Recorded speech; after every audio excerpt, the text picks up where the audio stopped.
কয়েকদিন আগে আমাদের এখানে তারাকালীর পুজো হয়েছিল, সেখানে একটু ঘুরতে গেছিলাম।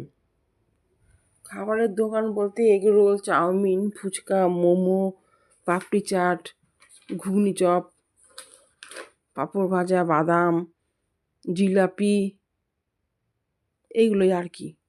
এখানে সেরকম বড় করে হয়নি, ওই ছোটোখাটো দোকান বসেছে, খেলনার দোকান, খাবারের দোকান, সাজাগুজার জিনিসের দোকান। দেখো কত ছোট বড় সাজাগোজার জিনিসের দোকান, খাবারের দোকান। দেখো আস্তে আস্তে ঢুকছি প্যান্ডেলের দিকে।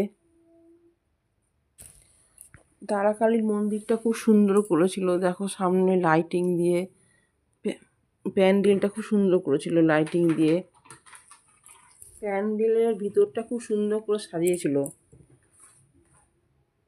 লাইটিং দিয়ে। আস্তে আস্তে তারাকালীর মায়ের মন্দিরে আসলাম, দেখলাম ঠাকুর মশাই সন্ধ্যাবেলা পুজো করছিল। খুব সুন্দর করে পুজো হয়।